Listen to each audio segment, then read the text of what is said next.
All right. Hey, y'all. It's your mom friend, Tay. If this is your first time, welcome to the Overshare Party. If this is not your first time, welcome back, welcome back, welcome back. Anyways, so this episode, this season, really, season. Is it a series? It's a series. Season? What do they call it in the podcast world? I think it's called a series. It is called a series because I have a little icon gives me the series. I can put a series number. Anyways, it's a series. Series is head count. Because, if you got multiple kids, you got to be like counting heads to make sure you got everybody. You might lose one or two. Just say. Even if you got one. Listen, I be struggling. But I have multiple. But, whoo, child, we got kids. We sure do. Who am I? We got kids. Like, Jesus, Lord. Okay, so we have. No, wait. You got kids. I got kids, but she got kids. But you can't. Like kids. It is plural because you have more than one. This is true. But there's a huge difference. There is a huge jump between 2 and 3. 4. 4? I got 4 kids. You might as well have 20. You might as well have 20 kids. I have 4. You might as well have 20. People be forgetting because they only see me with the boys. They forget about my oldest. She out there running them streets. Yeah. She better go home. The street lights are on right now. She had her job. Well, good for her. Making her money. How old is she? 16. 16 is your oldest. Okay. 16? No, but we 13. Okay, 13. 7. Oh, yeah, that's right. I knew that. And then a mommy. Yes. The baby. El bebecito. He's so cute. I love him so much. Actually, I love all my kids, but he's the baby. Yes. You don't want to bite all of them. Oh, maybe sometimes, but you really. But there's a soft one. part for the youngest one. I know. And I mean that smile and those dimples, just. I will insert photo here. All right. So, do you remember where we met and how we met? Of course. Tell your version of the story. My version of the story is wait. This is my girl Amanda. Oh yes. Hi everybody. Nice to meet you. Thank you for introducing me. My bad. So rude. Where am I? Yes. No home training. My bad. Introduce me to your peoples. My bad. This is my girl Amanda. We've known each other for almost 2 years. Oh, jinx. We're cute. Okay. Do you remember how we met? Yes, of course. What is your recollection of Well, my recollection is way different than your recollection. That's why I'm asking. I want to know. Because I thought it was copacetic, but it wasn't. We met in birthing class. Okay. Yes. Yeah. We met in birthing class during COVID times. And let's see. Let me see. How do I say this? She had to stress the during COVID time. I did have to stress it during COVID times because we have 2 different kind of COVID people right here. We had the one that was freaking out, me, and the one that wasn't freaking out, her, but had a nasty ass cough the whole time we were in that class. Because I couldn't breathe with my mask on. Girl, you were sick. You were sick. And it might have been just a regular ass cough, but that was during COVID. So you know that when people were coughing during COVID, you were like, oh. So anyways, birthing class, we're in from a home birthing network. Not a network, but we were both doing a home birthing class. So it was a network. Because we are a group, it is like a community of home birthers. Yes, but it was through a home birthing service, midwifery, blah, blah, blah, blah, blah, semantics. Anyways, and Tay was sitting over here with her lovely husband. I was sitting over here with my lovely husband, and she was coughing. I was looking at her with my side eye. And so she did not know that I was also the director of the community roots. Did not know that. No. I just so one day I did have to enforce that we do need to wear masks. And I don't think Tay likes to be told what to do. I didn't like being told to wear a mask when I couldn't breathe already. She didn't like it. So, but from all of that, I'm going to let you tell her your side. I mean, I'm just saying, we did meet in birthing class. That is absolutely correct. I concur. You were enforcing rules and regulations. Very nicely, might I add. Look at this charming face. Oh, I don't know about the nicely. Like, you were very director stern. with your... I wear many hats, right? You do. And you wore is... that stern one very well. Yes, I can very well, definitely. Because I'm over here like... She thought I was a bitch. I mean, not a whole one, just a half of one. Just a little half one? That's okay, I'll take it. I'll take it. I've been called way worse. Way worse. But then when did you fall in love with me? After I called you a half a bitch. Because then I was like, oh, she kind of cute over there with her little boo thing. Like, okay. And then, it was after, because then it was like talking to you. I'm like, oh. And then she spoke to me and she was like, oh my God, I must keep you. I love you. Go in my pocket. Yes. And you will never Stick leave. it in your pocket. Yeah. If I can keep it in my pocket, then. This booty big, though. Listen, aren't they all? Well, never mind. They're not. I lied. Take that back. Love you, small booty. And that is how we met. Yes. Birthing class. Yeah, that is. Home birthing class. Yes. Okay, so you have two. We've already established that. Yes. How old are your two? So I have Aliana, and Aliana is 5 years old. You just roll your tongue with Aliana. Ali. Aliana. I can't even do it. So Aliana's 5. She just turned 5 in January. Oh, birthday girl. 5 was rough. 5 was rough. You would know. Wait, but this was my first turning 5. Oh, so it's sentimental. Yeah. But then you have? I have Mateo. Oh. And Mateo is almost 5 days younger than Amari. They were almost birthday twins. Almost. Babies from another mother's. And they're besties. They love each other. They do. Okay, so tell me about your birth experience with Ali. Okay, we're going there. Yeah, this is what we're doing. Dive in, all right, dive in. I never thought that I would be one of those. Never have I ever. Like crunchy ass moms, girl, right? You a cool crunchy ass mom. Yeah, it's very true. Until I got pregnant and I started watching documentaries, started doing research, going down that hole. And I was like, oh, I'm going to give birth in a birthing center. I'm not going to give birth in a hospital, blah, blah, blah. I'm going to do this unmedicated. I'm going to have butterflies and birds flying in through my window as I put on fake eyelashes and glow in the sun as I'm giving birth naturally to Aliana. Girl. And it was the complete opposite of that. Yeah, I was so drugged up that I didn't even know what the fuck was going on. Are we allowed to curse on your podcast? Are you gonna beat that? Because I'm not. What is the name of the podcast? Unfiltered. We are oversharing and being unfiltered. Whoa. This is what it is. I'll make sure I put this episode is not for kids.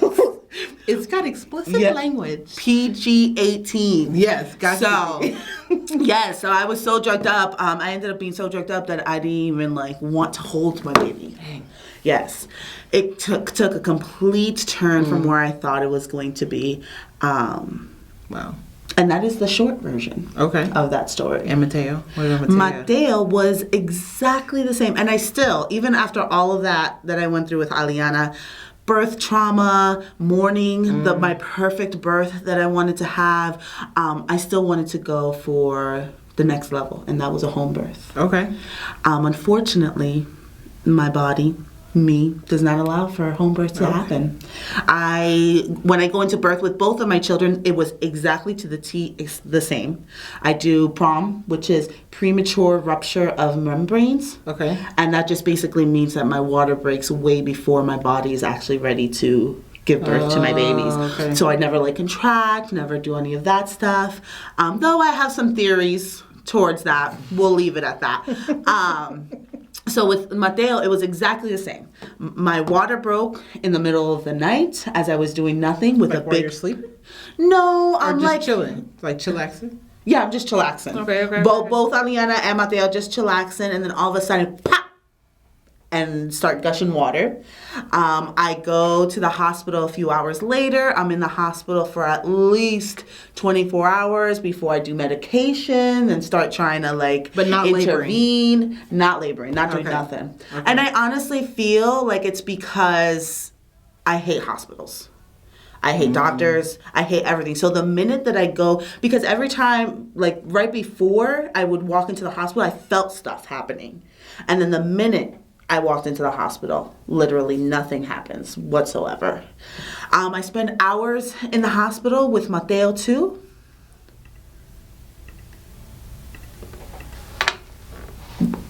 I spent hours in the hospital with Mateo too, and but this time I'm way more informed. This time I have a better support system. This time I've been seeing a midwife instead of an OB. Who did you have as your support team? Barefoot Birth, Charlie through Barefoot Birth. Okay. She was my doula, and she was I didn't know that. Well, she acted as my doula once I transferred to when I couldn't do a home birth anymore. Oh yeah. Okay. She acted as my doula. And then I had the whole Community Roots team of doulas that were at a text message away. So That's what we call connections. exactly.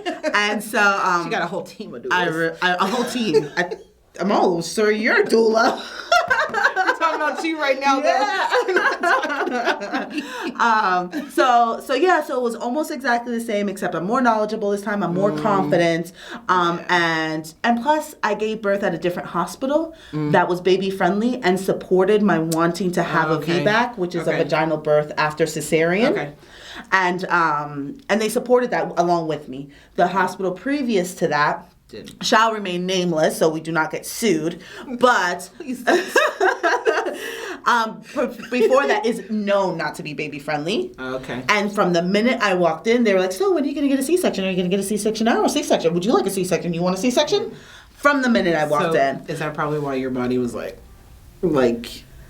Yeah, I think, and I have this sense of distrust to authority and government and all that stuff. Okay. So all of that combined just You was like, tights my body up and was like, "Nope, we're not doing this. Can we go home? Let's go somewhere. We were supposed to have a whole birth." But I was lucky, and I was successful in having my VBAC with Mateo. Hey. And I'm telling you, exactly the same. Except different support, more education, and a better hospital that was baby friendly and supported my wanting to have a VBAC, which is a vaginal birth after cesarean. Okay. And they supported that along with me. The hospital previous to that shall remain nameless, so we do not get sued. But Please don't. before that is known not to be baby friendly. Okay. And from the minute I walked in, they were like, "So when are you going to get a C-section? Are you going to get a C-section now or C-section? Would you like a C-section? You want a C-section?" From the minute I walked in. Is that probably why your body was like?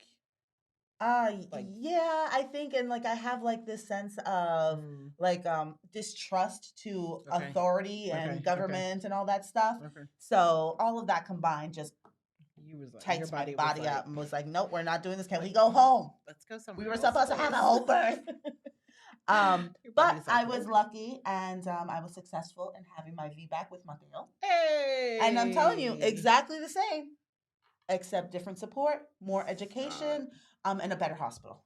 That's nuts. Yeah. And a doula. Always get a doula or a midwife. That's my 2 cents for the day. You pregnant? Get a doula. They are great. I had a doula for mine. Mine was a home birth. Hands Were down. you your own doula for yours? No, I was not my own doula. I had my sister.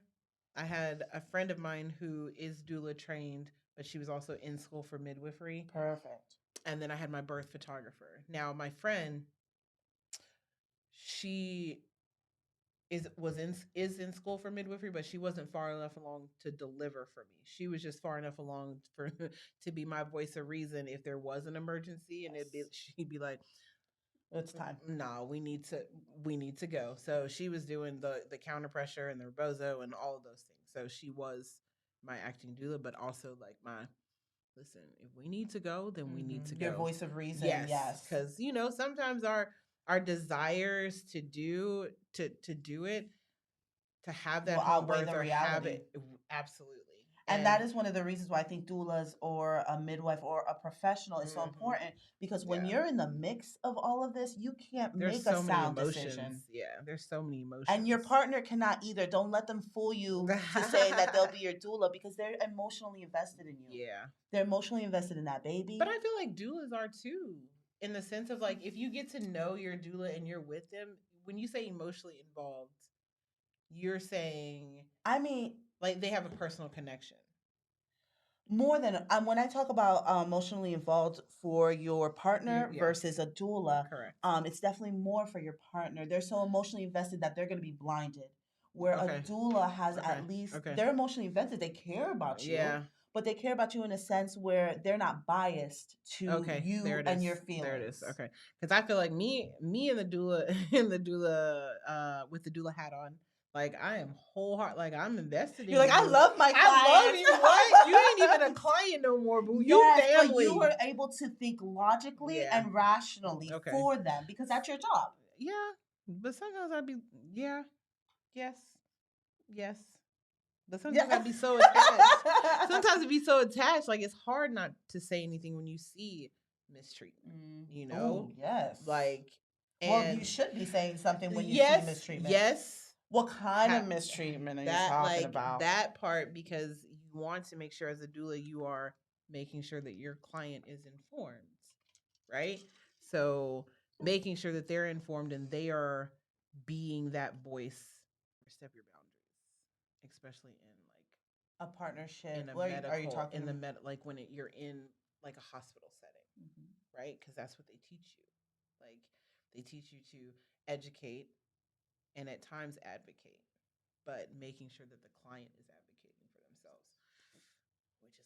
Well, but you're also acting as the client's brain when they can't, right? So Yeah. you're giving them the reason why, what the benefits are. You're giving them all of the resources and What the information risks that are. they need to make a sound decision. Yes, absolutely. Yeah, but okay, question, counter question. So you're a doula. You're giving your client the best. 110%. Then come 110%. And then Absolutely. here comes Mr. Dr. Docs with some bullshit. You trying to get me caught up. And you know that it's some bullshit. So are you overstepping in those instances and saying, hey, listen, the doctor is giving you some bullshit? This is when I inform my client of both sides, the risks and the pros and the cons, making sure, like, also prior to actually getting in that environment, making sure that I am educating them, like, or reminding them, hey, remember we discussed this during whatever appointment. You are allowed to ask them to step out and give you a second while you discuss with your partner, or maybe if your partner is there, or maybe your partner's a phone call away, or whatever the case may be. But it is. Well, you'll be very honest and very candid with your client. Like, hey, listen, the doctor's doing this because of X, Y reasons. Yes. And those X, Y reasons might be selfishly correct put on the client by the hospital and medical Don't know staff. if I would say that in front of the medical staff, because like I said, this is when we ask them to step out. Yeah, absolutely. I ain't trying to get banned on your team. Yeah, I'm trying to get banned because the overall, like, we want to make sure that mommy and baby are safe. But we also want to make sure that there's not like selfish reasons for whatever transpires. Yes. Gotcha, girl. Absolutely.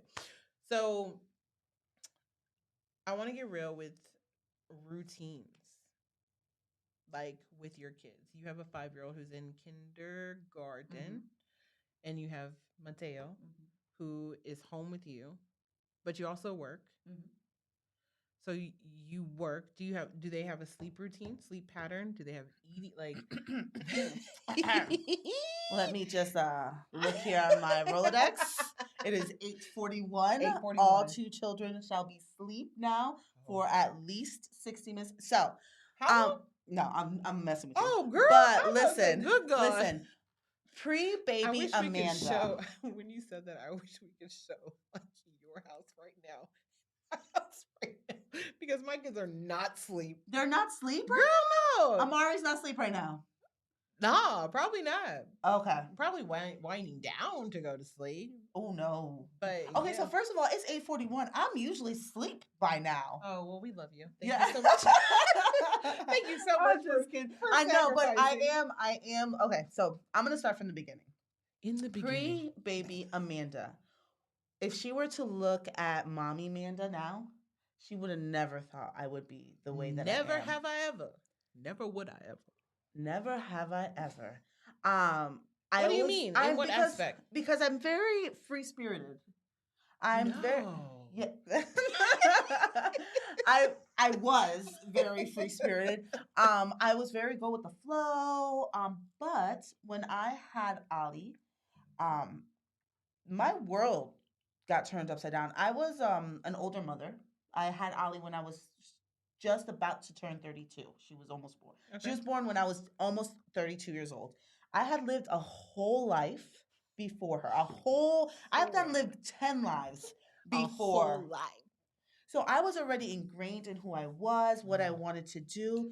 And I didn't really understand that when you become a mother, you are saying goodbye to the old version of yourself. It's so hard. It's literally a whole morning, not morning like good morning, but like morning is morning like in rest in peace to your old self. Goodbye. Yeah. Was constrained to this little person, right? And this little person now dictated every single move that I made. Every single move. Girl. Like every single one that I made was dictated by this little human being. And so that was me moving the mic. I didn't want to break nothing in here. Please don't.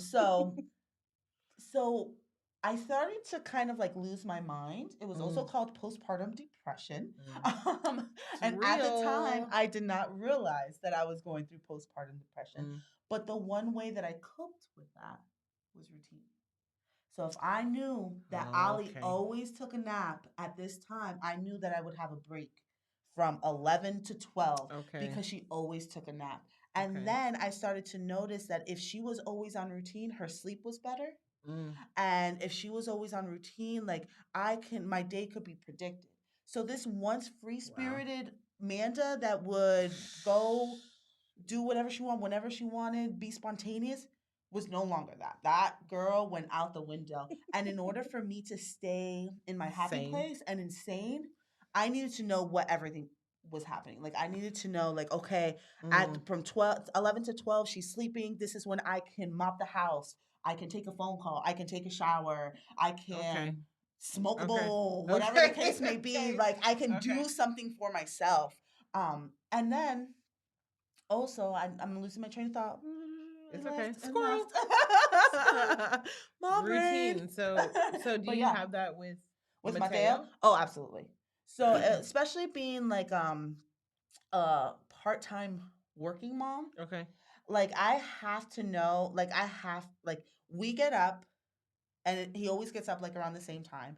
And then by like his nap time or close to his nap time, because it changes as he grows older, like we're home. Like I don't really like to go do stuff. Like I surround my whole life around his nap schedule so that I know that I am home and I can do whatever I need to do in that time, and it's usually working. And then that's when I get my working hours in during the time. So nap. Yes. Consistent naps. Like, hold on, I'm taking notes because. So listen, this is my routine right now. We get up, we get ready for school. Me and Mateo will hang out from like 8 o'clock to like 11, right? And we go do something because I can't be in the house. So we go do something. We go to a park. Have at least a little bit of your free speech. It's none of it. It's gone completely. And then I come home 11 to 2. Yes, you heard that right. I don't even want to say it out loud. You know what I just did. You know what I just did. You don't talk about nap schedules and good nap schedules because then it goes out the window and tomorrow he's just going to sleep for 30 minutes. Yes, because I told all y'all my secrets. But No, he's I gonna will sleep say, from 11 to 2 like normal. It's gonna be normal. It's gonna be normal. and I get everything I need to get done in that time. Dang. He wakes up, I pick up Ollie, and then we do some fun stuff at home or whatever the case may be. And then at 6:00, we do dinner, bedtime. Everybody's in bed by 7:30. And today he was in bed by like 6:45 because I was rushing that shit. I was like, I gotta get to Lakeland, an hour away. So I was like, night, night, Ready to go night night. night, night. Wow. Yes. And Girl. so like, this no. is for so many reasons, because for me personally, I know this does not work for everybody else, but for me, it's like, okay, so now I know that he will always be in bed by 7:30, and you get boo time. and I get boo time. Lewis is probably at home like, boo time. Yeah, right. Like, Yeah, boo right. time. He's gonna call your bluff. Yeah. He's like, He's gonna call me hear in. this. He's gonna Call me in. It's like phone a friend. Lewis is lying. Yeah. Lies. No boo time for me ever. That's a lie too. But and like we both like to be in bed early too. Like by 10:00 we're done.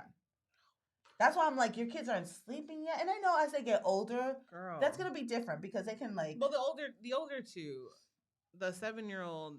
Well, the 7-year-old should be in bed. His bedtime is 8. Sometimes he be fudging it around and he give me like 8:30. But he had soccer tonight, so we'll give him that.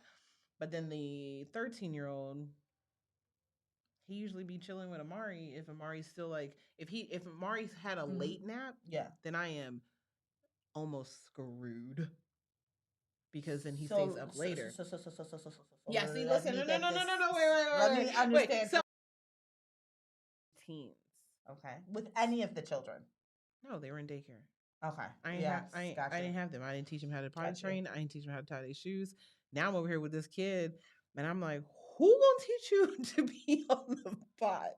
Me. Apparently I am. You gotta do it. Gosh, let me just set the precedent that I am a stay-at-home mom and a part-time worker. My main role is being a stay-at-home mom. My second role is being a part-time worker. My third job is taking care of my husband. Do it then. But no, like, so I was always like on the go. Amari's naps would be in the car. Like, but I feel like it's different because your head count is different. You have they in school though. No, like exactly. So but I dropped them off in school. I would drop them off in the morning, but then we would stay out until pickup. Especially when I was doing baby party time, we would go. We wouldn't be home. But that's what I'm saying. Your head count is different. You have to account for different schedules, and he can't just sit home and nap between 11 and 2 every day. No, but he can take an hour. He can take an hour one day. But listen, so now, like, ever since January, like, our routine now is like drop off, because we got middle school drop off and then elementary school drop off. We home by like 9, and now I don't do 9 at night. In the morning. Oh, sorry. I said drop off. Sorry. My bad. Come on. No. See, that's why, because she's usually in the bed. Yeah. That's why.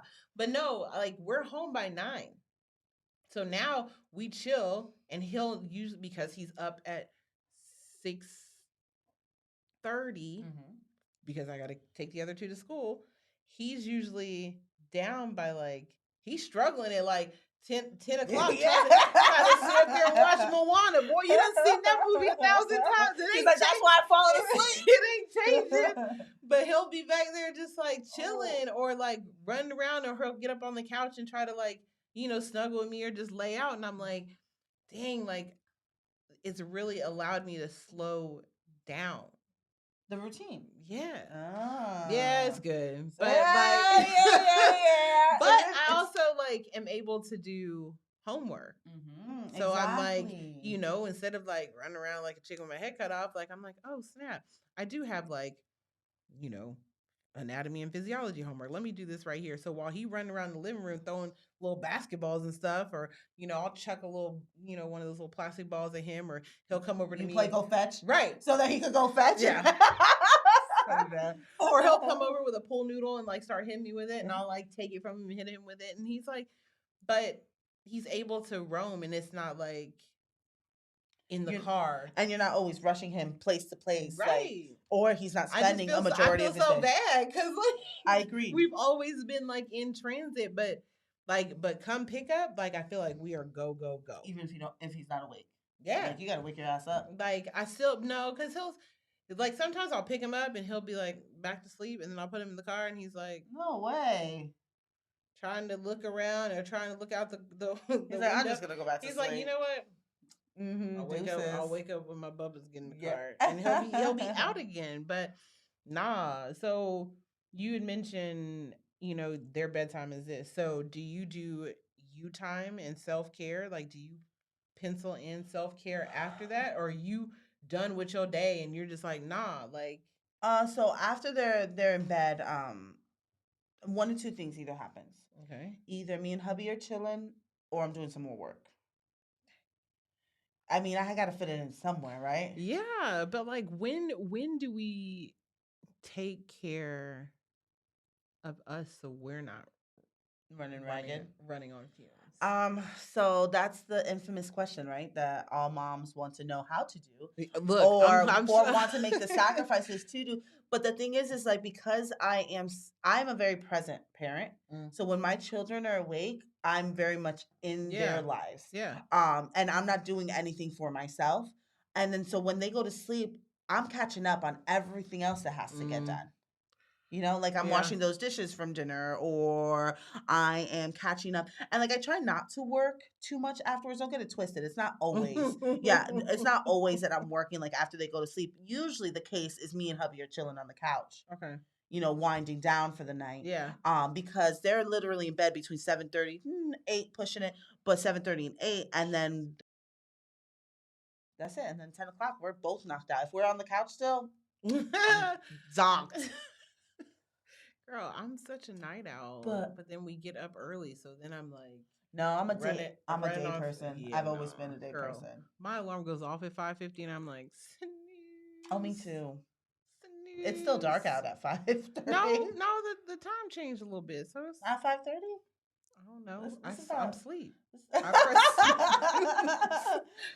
would never know. I don't know. I press snooze. But I want to talk a little bit about that routine thing. Yeah. Because I feel like for me, and maybe our listeners can relate to this. I feel like for me, especially with Ollie, which is your oldest? Yes, which is my oldest. It was a saving grace, but it was also like a double-edged sword because I relied on it so much whenever and this is not the case with Mateo. I'm way more lax, but with Ollie, it was whenever we were outside of that routine. The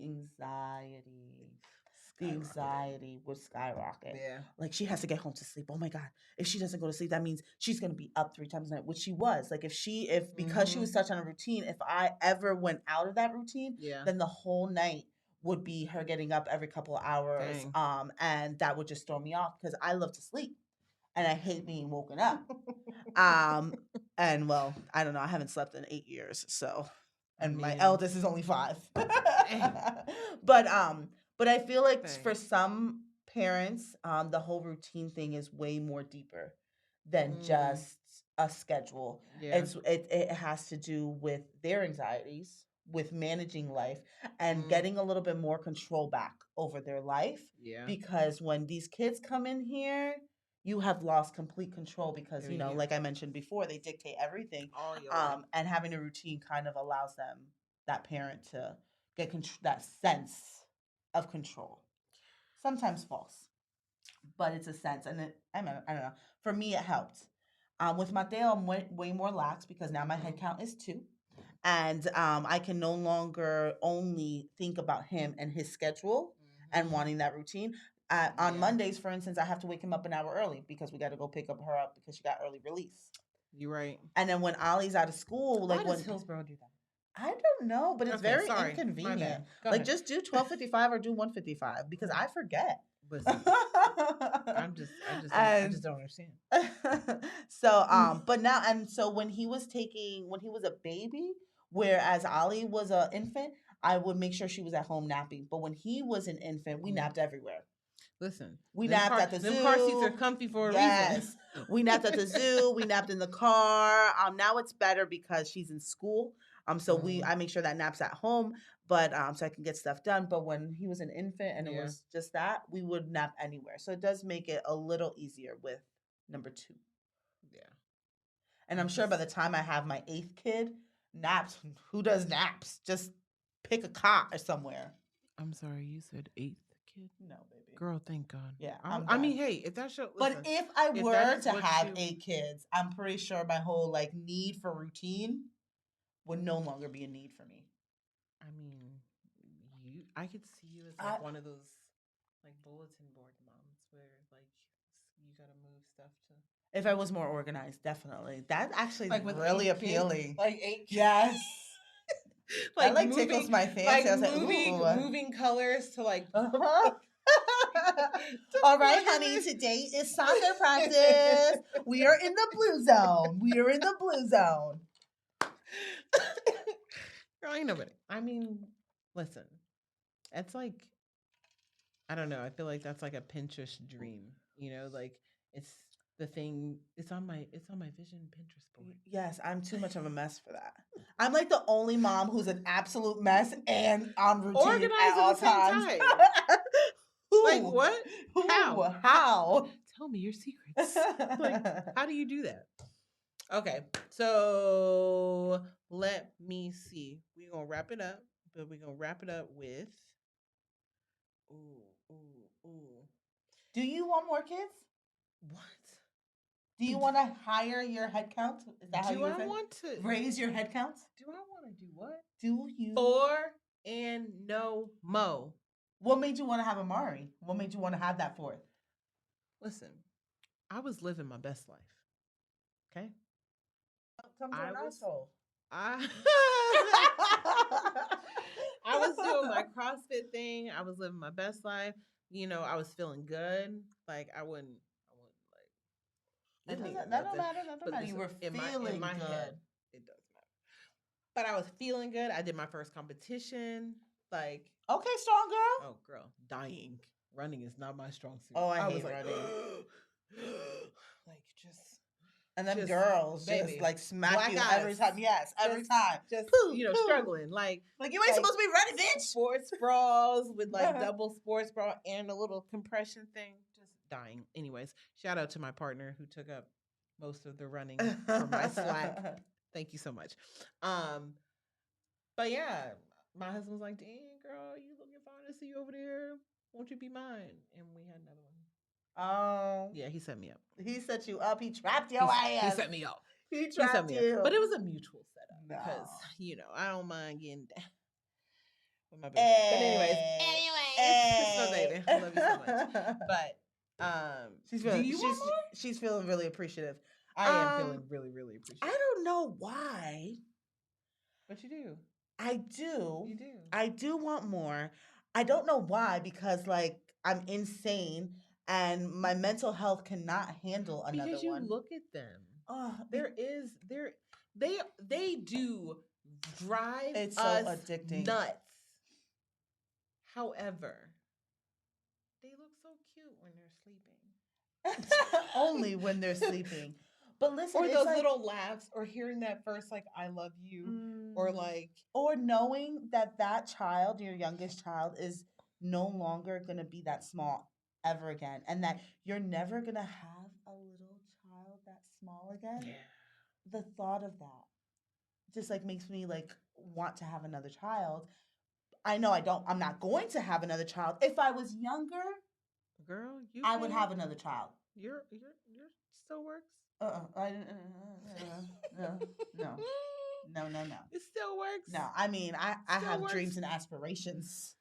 And that's not going to happen when I'm 50 with a 3-year-old. I mean, it could. You could just, And part of me, we need to like normalize like mompreneurs. That sounds. That shit is hard as fuck. It is hard. It's like triple the amount of hard mompreneurs. entrepreneurs, and But like having like a co-work space, right, where they have, how like gyms have like daycares. like have Yes, daycares in it? yes. Why not like a co-work space where there is a daycare where you can come in? Your What's this mom place called? Cohatch. Cohatch. Hey, you listening? Are you Daycares. listening? That's all you're Are you missing. listening? Yeah. But that would be dope. Like having like a daycare area for like, and you come in for like, let's say you keep it at a cap because we're not doing free babysitting, but like with your members, like you get like 2-3 hours of like work time or whatever, that would because be super clutch. That you can get a lot done with so much. You'd be surprised how much a mom could get done in 1 hour. And if you need to breastfeed, like, you still pop them on, pop them off, pop them on, pop them on, pop them on, pop them on. No, but I feel like if I was younger, I would have more kids. Definitely. For me personally, I know I'm not. I can have kids now, and I can have kids older. People have kids older all the time, but my preference is that myself is too old to have any more kids. But don't get me wrong, I still want to go for that home birth. Like I dream about it all the time. I just want to be in a lovely tub with like this warm autumn light coming through the window. If you keep waiting a little bit, maybe I'll be a midwife by then. Yeah. And then I can deliver your baby. And I'll just be geriatric at that point. I mean, technically I was, what is it? Advanced maternal age. Oh, girl. Yeah, fuck you and your advanced maternal age. That's a nice way of telling me that you think that I'm old. Exactly. Like, what? Me and my ovaries are old. I am not old. All right. So thank you so much for tuning in to another episode of This is Motherhood Unfiltered.